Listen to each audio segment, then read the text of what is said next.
श्री वामदेव जी की महिमा का वर्णन। सूत जी बोले, 30वां कल्प रक्त नाम का कल्प कहा जाता है। इस कल्प में महान तेजस्वी ब्रह्मा लाल रंग को धारण करते हैं। पुत्र की कामना से महान तेजस्वी ब्रह्मा जी ने परमेष्ठी शिव का ध्यान किया। तब एक महान तेजस्वी कुमार प्रकट हुए जो लाल रंग के आभूषण और लाल ही वस्त्र तथा माला पहने हुए थे। उनके लाल नेत्र थे तथा वे बड़े ही प्रतापवान थे।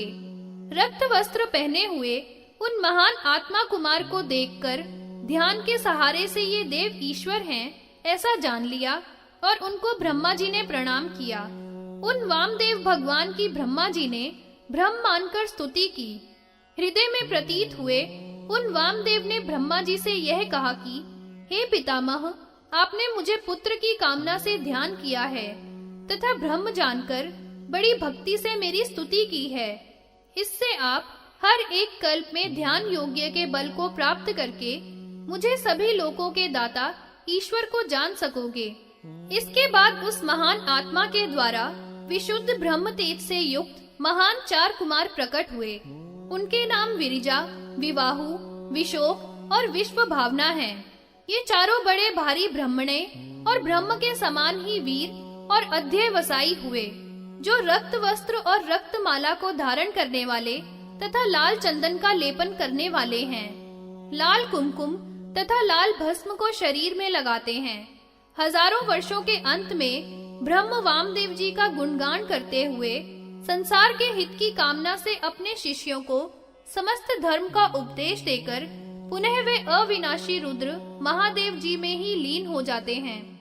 ये तथा दूसरे श्रेष्ठ द्विजाति लोग उस ईश्वर को जानकर तथा महादेव और उनके भक्तों में परायण होकर ध्यान से उन्हें देखते हैं।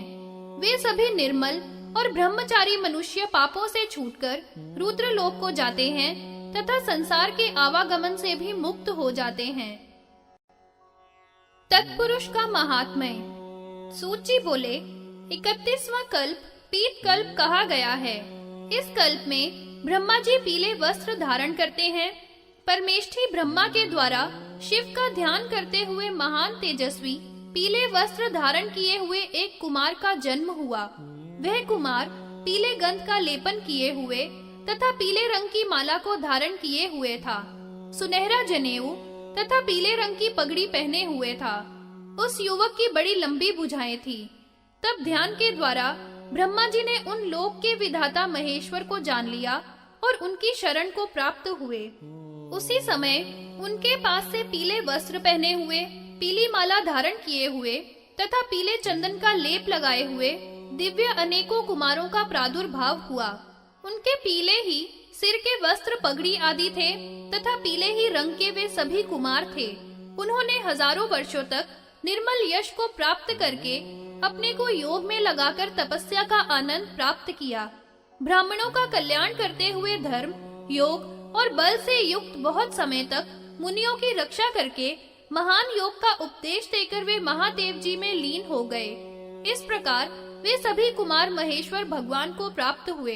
अन्य भी जो ध्यान योग के द्वारा अपने को नियमित करके तथा इंद्रियों को जीतकर महादेव को प्रसन्न करते हैं, वे सभी ब्रह्मचर्य पूर्वक निर्मल होकर और सभी पापों से छूटकर रुद्र जो महादेव जी हैं उनमें प्रवेश करते हैं और फिर न होने वाले मोक्ष को प्राप्त करते हैं।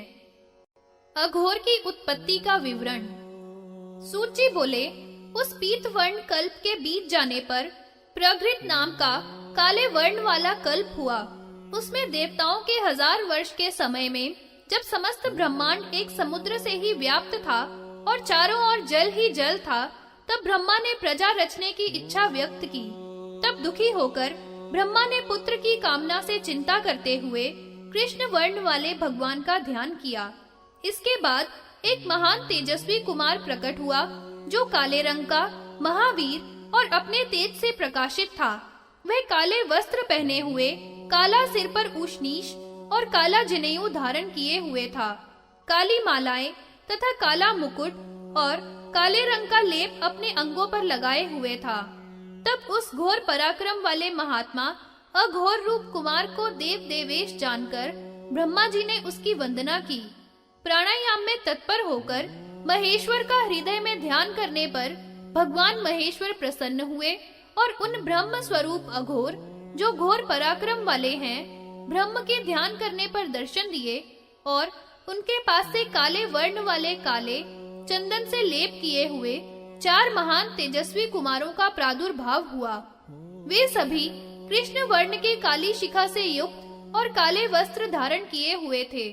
इसके बाद हजारों वर्ष तक योग में तत्पर हुए उपासना की। योग में तत्पर हुए वे सभी मन के द्वारा योगेश्वर शिव में प्रवेश करके ईश्वर के निर्मल निर्गुण स्थान को प्राप्त हुए।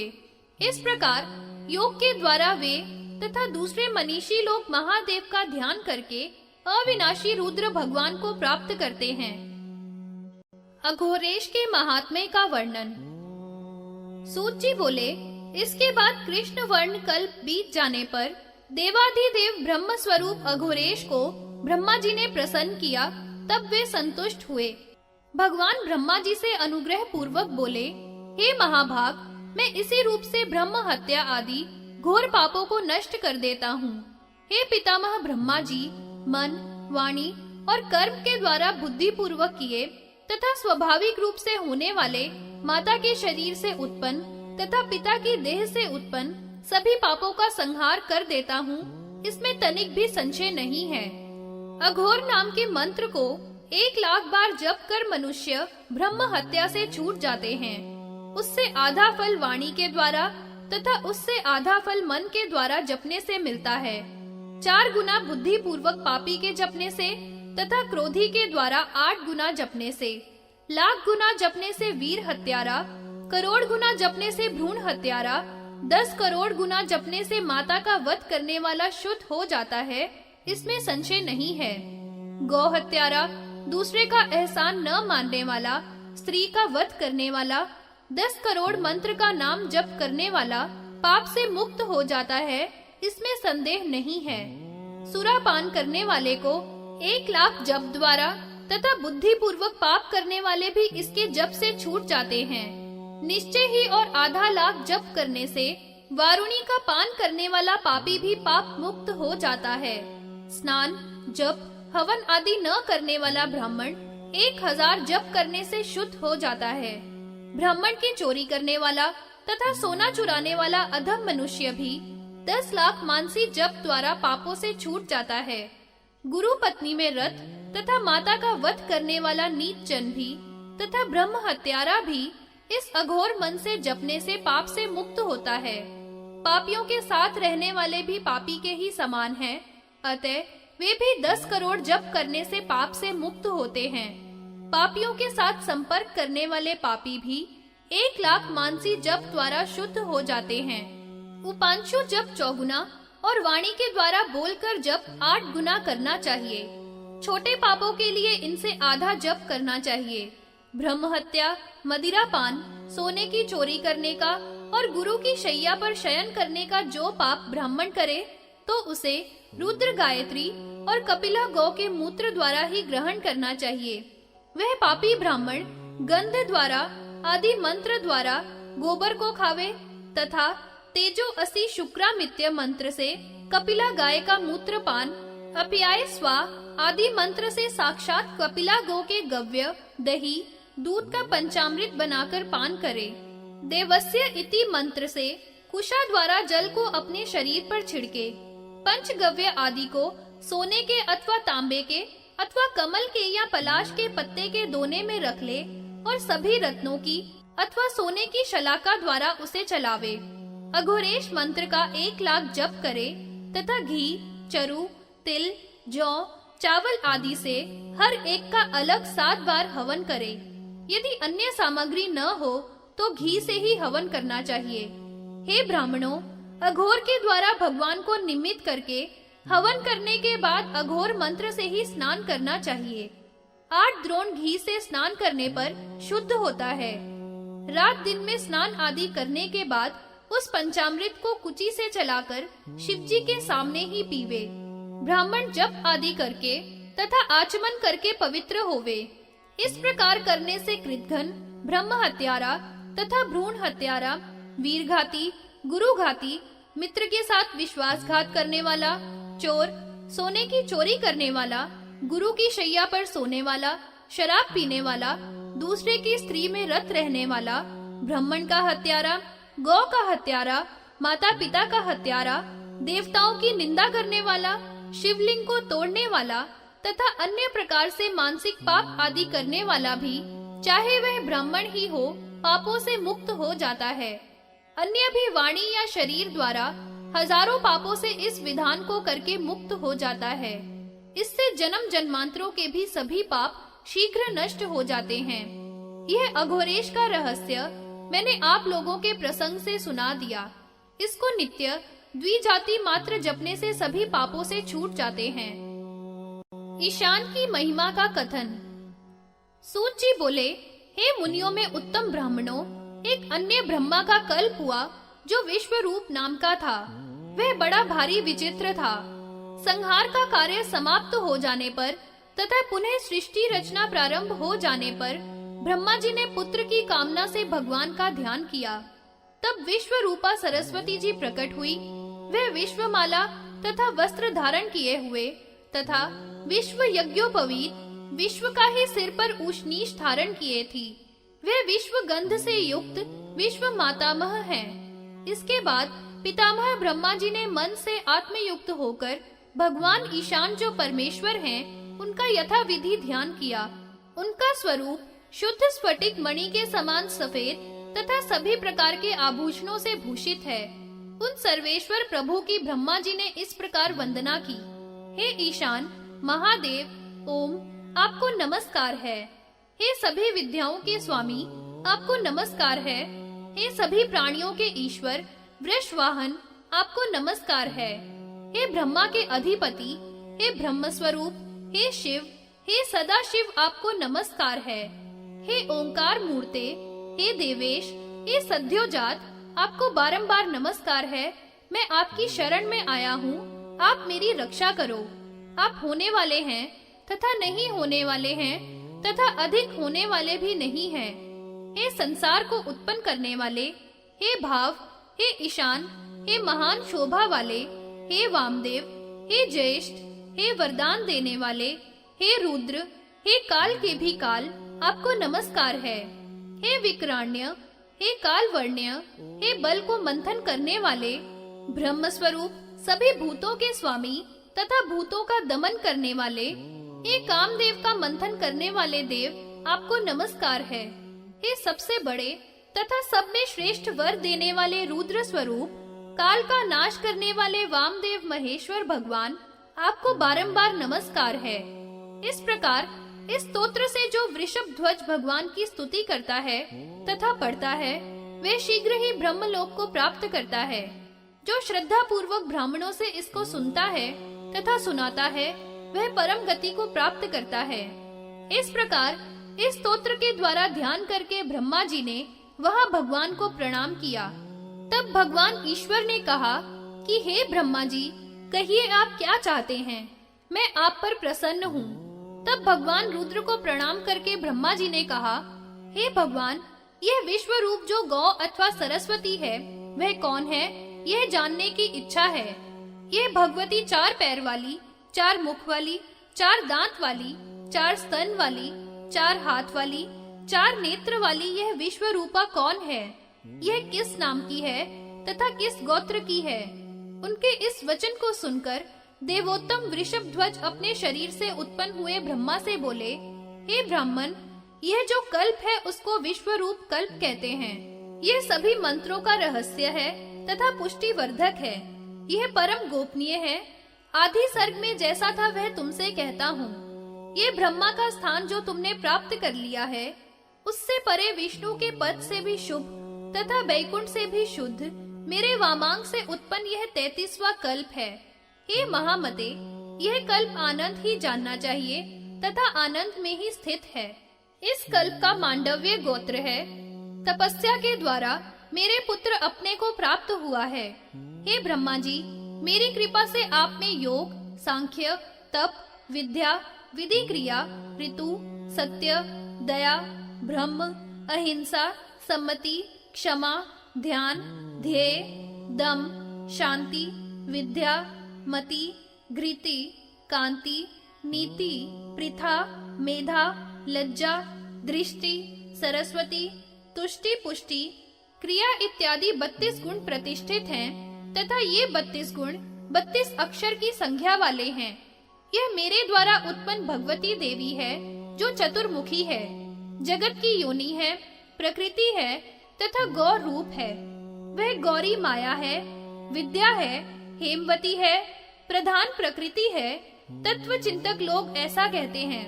वह अजन्मा है, लोहित है, शुक्ल कृष्ण है, विश्व की जननी है। हे ब्रह्मा जी, आज तो मैं ही हूँ और उस विश्व रूपा गायत्री गौ स्वरूपा को विश्व स्वरूप ही जानना चाहिए।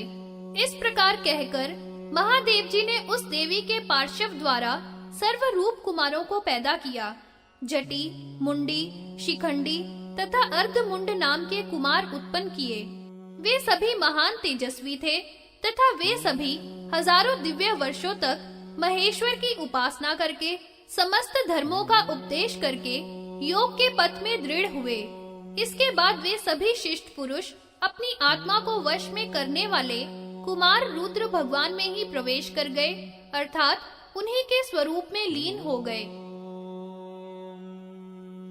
लिंग के उत्पन्न होने का वर्णन। सूत जी बोले, हे ऋषियों, मैंने आप लोगों को यह कथा सुनाई जिसके सुनने, पढ़ने तथा ब्राह्मणों को सुनाने से भगवान की कृपा से मनुष्य मोक्ष को प्राप्त कर लेते हैं। ऋषि बोले, हे सूत जी, भगवान तो अलिंगी हैं, फिर उनके लिंग किस प्रकार हैं तथा उन शंकर भगवान के लिंग की अर्चना कैसे की जाती है? लिंग क्या है तथा लिंगी क्या है? यह सब आप बताने में समर्थ हैं, कृपा करके हमें बताइए। रोमहर्षण जी बोले, हे ऋषियों, इस प्रकार एक बार देवताओं ने पितामह ब्रह्मा जी से पूछा था कि भगवान का लिंग किस प्रकार का है तथा लिंग में महेश्वर रुद्र की किस प्रकार पूजा अर्चना की जाती है। तब ब्रह्मा जी ने जो कहा था वह मैं आपसे कहता हूँ। ब्रह्मा जी बोले, प्रधान को तो लिंग कहा गया है और लिंगी तो स्वयं परमेश्वर ही हैं। हे श्रेष्ठ देवताओं, सृष्टि के स्थिति काल में सभी देवताओं के जनलोक में चले जाने पर जल में मेरी रक्षा के लिए भगवान विष्णु थे। चारों युगों के 1000 बार बीत जाने पर तथा देवताओं के सत्यलोक में चले जाने पर मुझ ब्रह्मा के बिना अधिपति पद पर रहने पर, बिना वर्षा के सभी स्थावर के सूख जाने पर पशु, मनुष्य, वृक्ष, पिशाच, राक्षस, गंधर्व आदि सूर्य की किरणों से क्रमशः जल गए थे। तब उस महान घोर अंधकारमय समुद्र में वह विश्वात्मा महान योगी पर ब्रह्म, जिसके हजारों सिर हैं तथा हजारों नेत्र हैं, हजारों पैर हैं, हजारों बाहु हैं तथा जो सर्वज्ञ है और संपूर्ण संसार को उत्पन्न करने वाले हैं तथा जिनके रजोगुण से ब्रह्मा, तमोगुण से शंकर एवं सतोगुण से विष्णु की उत्पत्ति है, ऐसे काल के भी काल निर्गुण नारायण स्वरूप को मैंने देखा। उन कमल नयन भगवान को उस घोर समुद्र के जल में शयन करते देखकर उनकी माया से मोहित होकर मैं बैर के स्वभाव में उनसे बोला, आप कौन हैं? यह मुझे बताइए। ऐसा कहकर मैंने उन शयन करते हुए हरि को हाथ से उठाया। मेरे हाथ के तीव्र और दृढ़ प्रहार के कारण वह शीघ्र शयन से उठ बैठे। वह निर्मल कमल के से नेत्र वाले हरि भगवान मेरे सामने निद्रा त्याग कर स्थित हुए और मीठी प्यारी वाणी में मुझसे कहने लगे, हे महान शोभा वाले पितामह, हे वत्स, आपका स्वागत है, स्वागत है। उनके इस प्रकार के वचन सुनकर मुझे बहुत ही आश्चर्य हुआ। रजोगुण के कारण बढ़ गया है वैर जिसमें ऐसा, मैं उन जनार्दन भगवान से बोला, आप सृष्टि के संहार के कारण होकर मुझे वत्स वत्स कहकर पुकारते हो। हे अनग, मेरे साथ आप गुरु शिष्य के समान बर्ताव करते हो। मोह में पड़कर इस प्रकार आप क्यों कह रहे हो?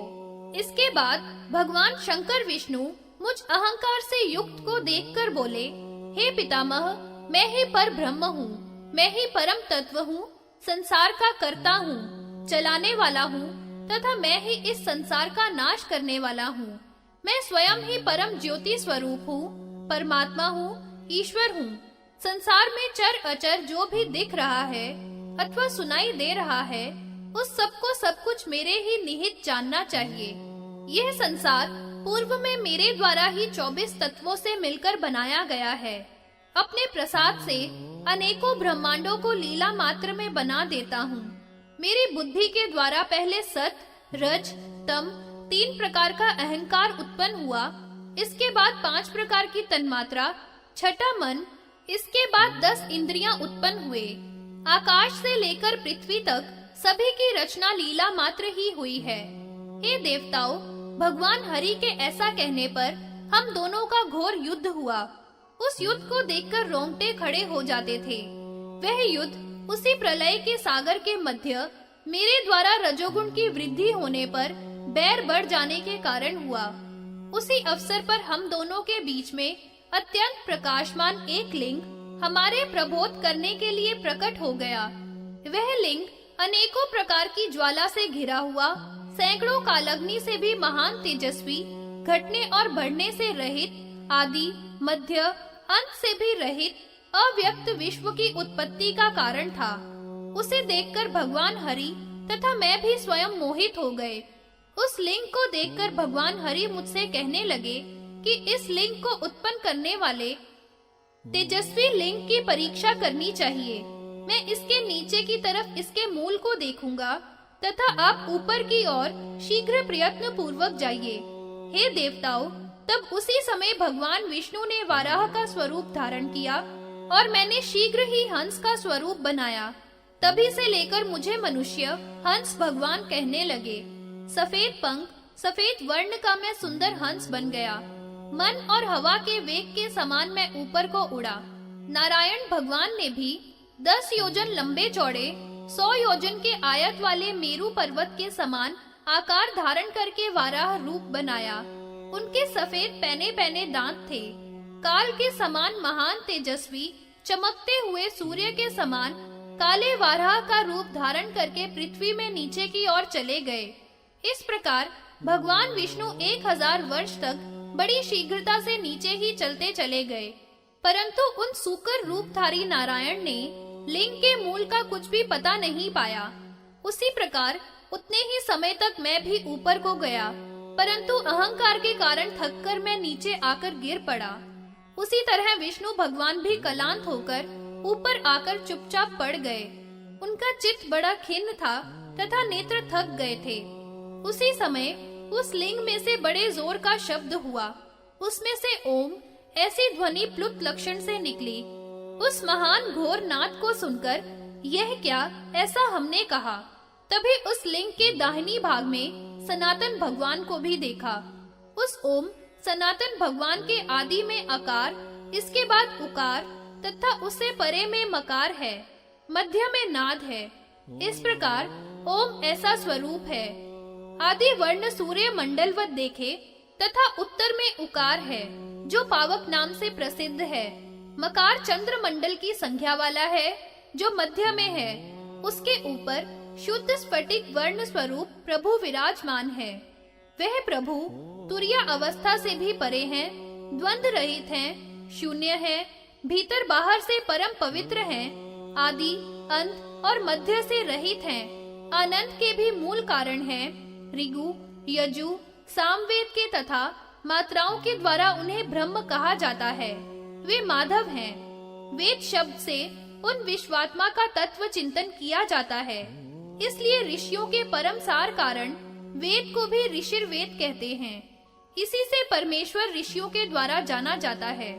देवता बोले, वह रुद्र भगवान वाणी और चिंता से रहित हैं। उन एकाक्षर ब्रह्म को वाणी भी प्राप्त न करके लौट आती है। उन एकाक्षर ब्रह्म को ही अमृत तथा परम कारण सत्य आनंद पर ब्रह्म परमात्मा जानना चाहिए। उन एकाक्षर से जो अकार स्वरूप है वह ब्रह्म के स्वरूप है। एकाक्षर से उकार स्वरूप परम कारण भगवान हरि हैं तथा एकाक्षर से मकार नाम वाले नील लोहित शंकर जी हैं। सृष्टि के कर्ता जो अकार नाम वाले हैं, उकार उसमें मोहने वाले हैं तथा मकार नाम वाले नित्य ही कृपा करने वाले हैं। मकार नाम वाले बीजी हैं तथा अकार वाले बीज हैं। उकार वाले जो हरि हैं वह उत्पत्ति स्थान है, प्रधान है, पुरुषेश्वर हैं। बीजी, बीज तथा योनि तीनों ही नाम वाले भगवान महेश्वर हैं। इस लिंग में अकार तो बीज है, प्रभु ही बीजी है तथा उकार योनि है। अंतरिक्ष आदि एक सोने के पिंड में लिपटा हुआ एक अंड था। अनेकों वर्षों तक वह दिव्य अंड भली भांति रखा रहा। हजारों वर्षों के बाद उस अंड के दो भाग हो गए। उस सुवर्ण के अंड का ऊपर का कपाल जैसा भाग आकाश कहलाया तथा नीचे का कपाल जैसा भाग रूप, रस, गंध आदि 5 लक्षणों सहित पृथ्वी जाननी चाहिए। उस अंड से अकार नाम वाले चतुर्मुख ब्रह्मा जी उत्पन्न हुए हैं, जो संपूर्ण लोकों के रचने वाले हैं। इस प्रकार वेदों के जानने वाले ऋषि लोग उस ओम का वर्णन करते हैं। इस प्रकार यजुर्वेद के जानकारों के वचनों को सुनकर ऋग और सामवेद के ज्ञाता भी आदर सहित यही कहते हैं कि वह ऐसा ही है। अकार उस ब्रह्म का मूर्धा अर्थात दीर्घ ललाट है। इकार दायां नेत्र है, इकार वाम नेत्र है, उकार दक्षिण कान है, अकार बायां कान है। ऋकार उस ब्रह्मा का दायां कपोल है, ऋकार उसका बायां कपोल है तथा लृह उसके दोनों नाक के छेद हैं। एकार उसका होंठ है, एकार उसका अधर है, ओ और औ क्रमशः उसकी दोनों दंत पंक्ति है। अंग उसका तालु स्थान है, क आदि उसके दाएं तरफ से 5 हाथ हैं, च आदि उसके बाएं ओर के 5 हाथ हैं, ट आदि तथा त आदि उसके दोनों तरफ के पैर हैं। पकार उसका उदर, फकार दाईं ओर की बगल है, वकार बाईं ओर की बगल है, व भ कार दोनों कंधे हैं। मकार उस महादेव जी का हृदय है, य कार से स कार तक उसकी 7 धातु हैं, ह कार आत्म रूप है, श कार उसका क्रोध है। इस प्रकार के स्वरूप वाले उन महादेव जी को उमा के साथ देखकर भगवान विष्णु ने उन्हें प्रणाम किया और भगवान शंकर को जो ओंकार मंत्र से युक्त हैं, शुद्ध स्फटिक माला से युक्त या स्फटिक माला के समान सफेद हैं, बुद्धि करने वाले हैं, सर्व धर्मों के साधन करने वाले हैं, गायत्री मंत्र के प्रभु हैं तथा सबको वश में करने वाले हैं, 24 वर्णों से युक्त हैं, अथर्व वेद के मंत्रों के स्वरूप हैं, कला काष्ठा से युक्त हैं, 33 अक्षरों से शुभ स्वरूप हैं, श्वेत हैं, शांति कारण है, 13 कला से युक्त हैं, संसार के आदि, अंत और वृद्धि के कारक हैं। इस प्रकार के शिव को देखकर भगवान विष्णु ने पंचाक्षर मंत्र से जप किया। इसके बाद उन काल, वर्ण, ऋग, यजु, सामवेद के जो स्वरूप हैं, ऐसे पुरुष पुरातन, ईशान, मुकुट, जिनका अघोर मंत्र ही हृदय है, सर्पराज भूषण सदाशिव को, जो ब्रह्मादि की उत्पत्ति, स्थिति और संहार के कारण है, उन वाणी और वरदान को देने वाले ईश्वर महादेव जी को देखकर प्रसन्न करने के लिए विष्णु भगवान स्तुति करने लगे। विष्णु के द्वारा शिव की स्तुति। विष्णु भगवान कहने लगे, हे एकाक्षर रूप, हे रुद्र, हे अकार स्वरूप, हे आदिदेव, हे विद्या के स्थान, आपको नमस्कार है। हे मकार स्वरूप, हे शिव स्वरूप, हे परमात्मा, सूर्य, अग्नि और चंद्रमा के वर्ण वाले, हे यजमान स्वरूप, आपको नमस्कार है। आप अग्नि स्वरूप हो, रुद्र रूप हो, हे रुद्रों के स्वामी, आपको नमस्कार है। आप शिव हैं, शिव मंत्र है, वामदेव हैं, वाम हैं, अमृतत्व के वरदायक हैं, अघोर हैं, अत्यंत घोर हैं, ईशान हैं, शमशान हैं, अत्यंत वेगशाली हैं, श्रुतियां जिनकी पाद है, उधर्व लिंग है, हेमलिंग है, स्वर्ण स्वरूप ही है, शिवलिंग है, शिव है, आकाश व्यापी है, वायु के समान वेग वाले हैं, वायु के समान व्याप्त हैं, ऐसे तेजस्वी संसार के भरण करने वाले आपको नमस्कार है। आप जल स्वरूप हैं, जल भूत हैं, जल के समान व्यापक हैं, आप पृथ्वी और अंतरिक्ष हैं, ऐसे आपको नमस्कार है। आप एक स्पर्श रूप रस गंध रूप हैं, आप गुह्य से भी गुह्यतम हैं, एक गणाधिपते, आपको नमस्कार है। आप अनंत हैं, विश्व रूप हैं, वरिष्ठ हैं, आपके गर्भ में जल है, आप योगी हो, आप बिना रूप के हैं तथा कामदेव के रूप को भी हरण करने वाले हैं। भस्म से शरीर लिपटा हुआ है, सूर्य, अग्नि तथा चंद्रमा के कारण रूप हो, श्वेत वर्ण के हैं, बर्फ से भी अधिक श्वेत हैं, सुंदर मुख है, श्वेत शिखा है, हे श्वेत लोहित, आपको नमस्कार है। हे रिद्धि, शोक और विशोक रूप, हे पिनाकी, हे कपर्दो, हे विपाश, हे पाप नाशन, हे सुहोत्र, हे हविष्य, हे सुब्रमण्य, हे सूर, हे दुर्दमन, हे कंकाय, हे कंक रूप, हे सनक सनातन, हे सनंदन, हे सनत कुमार, हे संसार की आंख, हे शंखपाल, हे शंख, हे रज, हे तम, हे सारस्वत, हे मेघ वाहन, आपको नमस्कार है।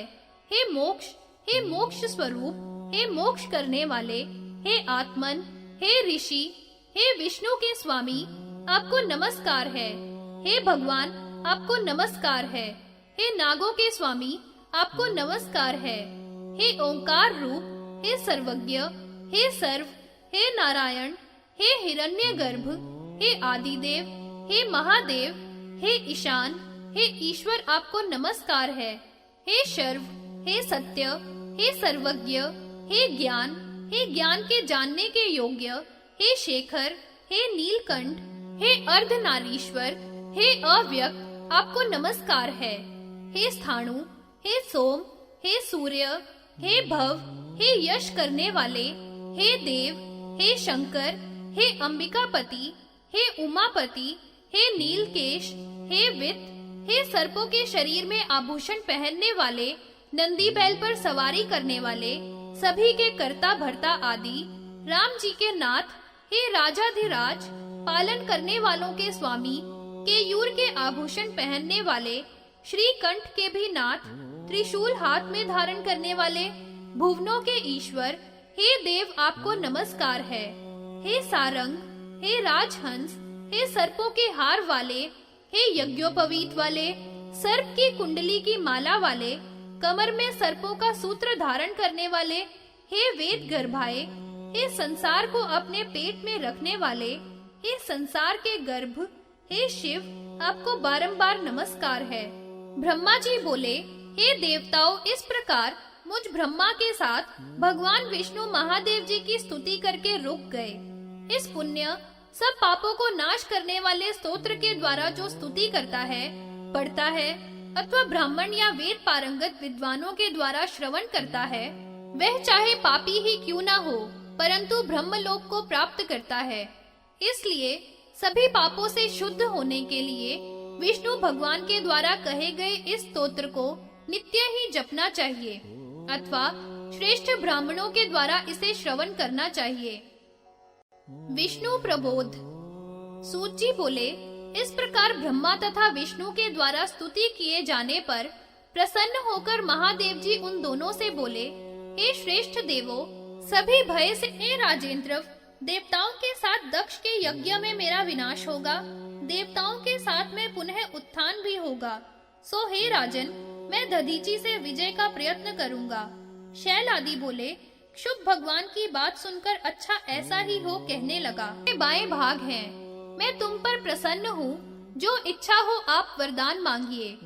इस प्रकार उनके कहने पर विष्णु भगवान ने उन कृपा के सागर, लिंग में स्थित तथा लिंग से जो रहित है, उन नारायण रूप महेश्वर को हाथ से स्पर्श किया और बोले, हे प्रभो, यदि आप हम पर प्रसन्न हैं, तो कृपया आप हमें अपनी अव्यभिचारिणी भक्ति प्रदान कीजिए तथा हे देव, हम दोनों में जो विवाद पैदा हो गया है, कृपया आप यहाँ उपस्थित हैं।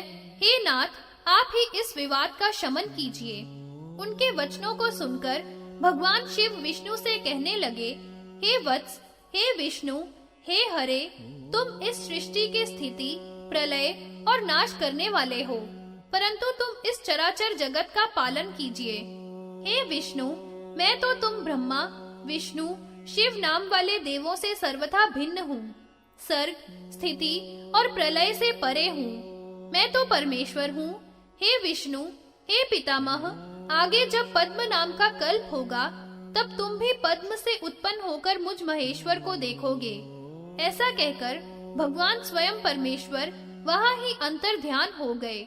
तब से लेकर इस संसार में लिंग पूजा की प्रतिष्ठा हुई।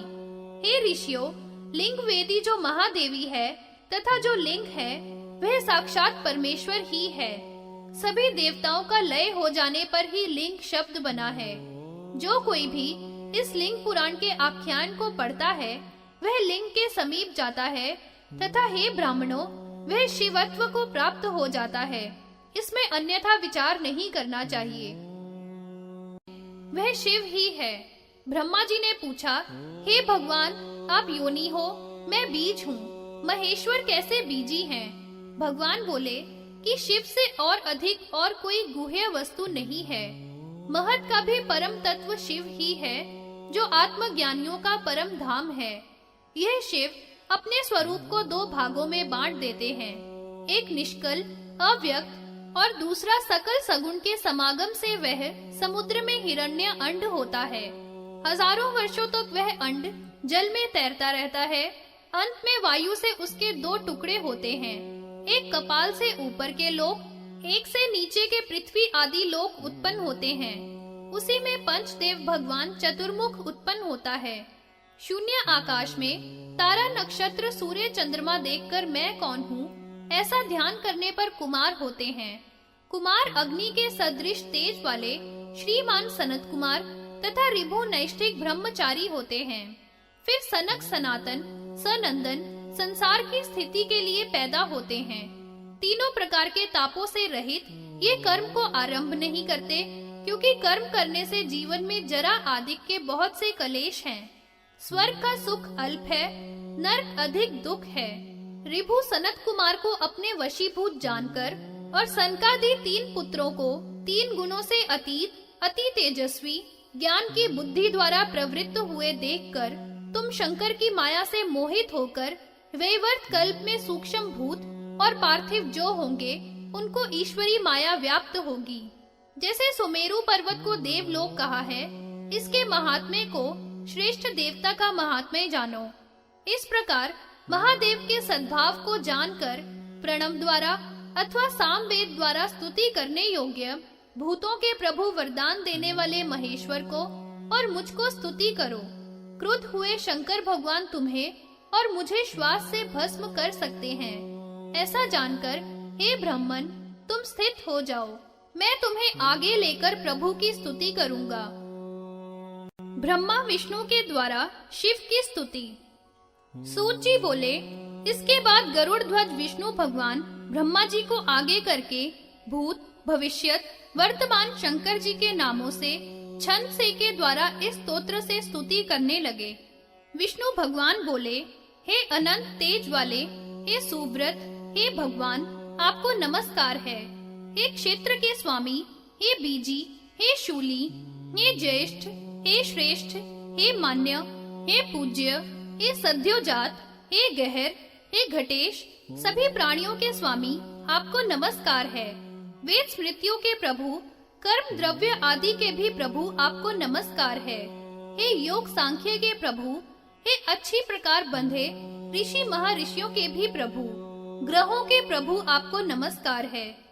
हे नदियों के, वृक्षों के, महान औषधियों के, धर्म रूपी वृक्ष के, धर्म की स्थिति के, परार्थ के, पर के, रस के, रत्नों के प्रभु, आपको नमस्कार है। अहोरात्रि, अर्धमास, मास आदि के स्वामी तथा ऋतुओं के स्वामी, आपको नमस्कार है। हे पुराण प्रभु, सर्ग करने वाले प्रभु, आपको नमस्कार है। मनवंतर के प्रभु, योग के प्रभु, विश्व के प्रभु, ब्रह्मा के अधिपति, हे भगवान, आपको नमस्कार है। विद्या के स्वामी, विद्या के अधिपति के स्वामी, व्रत आदि के स्वामी, मंत्रों के प्रभु, पितृश्वरों के पति, पशुपति, गो, वृषेंद्र ध्वज, आपको नमस्कार है। आप प्रजापतियों के भी पति हैं। सिद्ध गंधर्व, यक्ष, दैत्य दानवों के समूहों के भी स्वामी हैं। गरुड़, सर्प, पक्षी आदि के भी स्वामी हैं। वाराह, पिशाच, गुह्य, गोकर्ण, गोत्र, शंकुकर्ण, ऋक्ष, विरज, सुर, गण आदि के पति, हे भगवान, आपको नमस्कार है। हे प्रभो, आप जल के स्वामी हो, ओज के स्वामी हो, आप ही लक्ष्मीपति हो, तथा भूपति हो, ऐसे आपको बारंबार नमस्कार है। आप बल अबल के समूह हो, प्रदीप्त शिखर के भी शिखर हो। आप अतीत हो, वर्तमान हो तथा भविष्य भी आप ही हो। आप शूरवीर हो, वर देने वाले हो, श्रेष्ठ पुरुष हो। भूत भी आप ही हो, आप महत भी आप ही हो। आपको नमस्कार है। अणु हो, महान हो, बंधन, मोक्ष, स्वर्ग नर्क आदि आप ही हो। हे भव, आपको नमस्कार है। हुता अग्नि भी आप ही हो, उपहूत भी आप हो। आपको नमस्कार है। हे विश्व, हे विश्व रूप, हे विश्वते, शीर से आपको नमस्कार है। हे रुद्र, हव्य, कव्य, हुतवाह, आपको नमस्कार है। हे सिद्ध, हे मध्य, हे इष्ट, हे सुवीर, हे सुघोर, हे क्रोध न करने वाले तथा क्रोधी, बुद्धि, शुद्ध, स्थूल, सूक्ष्म, दृश्य, अदृश्य, हे सर्वेश, आपको नमस्कार है। विरूपाक्ष हो, लिंग हो, पिंगल हो, वृष्टि हो, हे धूम्र, हे श्वेत, हे पूज्य, हे उपजीव्य, हे सविशेष, हे निर्विशेष, हे क्षेम्य, हे वृद्ध, हे वत्सल, आपको बारंबार नमस्कार है। पद्म वर्ण, आपको नमस्कार है। कमल हाथ में धारण करने वाले, हे कपर्दी, आपको नमस्कार है। हे महेश, हे कपिल, आप तर्क्य अतर्क्य हो। हे चित्र वेश वाले, हे चित्र वर्ण वाले, हे नीलकंठ, आपको नमस्कार है। हे बिना नाम वाले, आर्द्र चर्म को धारण करने वाले, शमशान में रहने वाले, प्राणों का पालन करने वाले, मुंडमाला को धारण करने वाले, नर और नारी के दिव्य शरीर को धारण करने वाले, सर्पों के यज्ञोपवीत धारण करने वाले, आपको नमस्कार है। हे विकृत वेश वाले, हे दीप्त, हे निर्गुण, आपको नमस्कार है। आप वाम हो, वाम प्रिय हो, चूड़ामणि को धारण करने वाले हो, आपको नमस्कार है। आपके कंठ में स्वर्ण का ब्रह्म सूत्र शोभा देता है। आप कमल का सिर पर परिधान धारण करने वाले हैं। प्रदीप्त सूर्य, चंद्रमा के समान शरीर की कांति वाले हैं। आप हय शीर्ष हो, पयोधाता हो, विधाता हो, भूत भावन हो, घंटा प्रिय हो, ध्वजी हो, छत्री हो, पिनाकी हो, कवची हो, पहिषी हो, खड़गी हो, अत्स्मर, आपको नमस्कार है। आप ब्रह्मचारी हो, गाध हो, ब्राह्मण हो, शिष्ट हो, पूज्य हो, क्रोधी हो, प्रसन्न हो, अपने स्वकर्म में रत हो, दिव्य भोगों के भागी हो, आप असंख्य तत्व वाले हो। हे शिव, हे भव, जो भी आप हो, आपको बारंबार नमस्कार है। सूत जी बोले, हे ऋषियों, ब्रह्मा और नारायण के द्वारा इस प्रकार की गई स्तुति का जो भी कीर्तन करता है या ब्राह्मणों के द्वारा सुनता है, वह 10,000 अश्वमेध यज्ञ के फल का भागीदार होता है। मृत्यु लोक में चाहे वह पापाचारी ही क्यों न हो, वह इसे सुनने से शिव की सन्निधि को पाता है और इसका जप करने पर तो ब्रह्मलोक को प्राप्त करता है। श्राद्ध में, दैनिक कार्य में, यज्ञ में, अवभृत स्नान में, सज्जन मनुष्यों के मध्य से इसका कीर्तन करने पर ब्रह्म के पास में मनुष्य चला जाता है।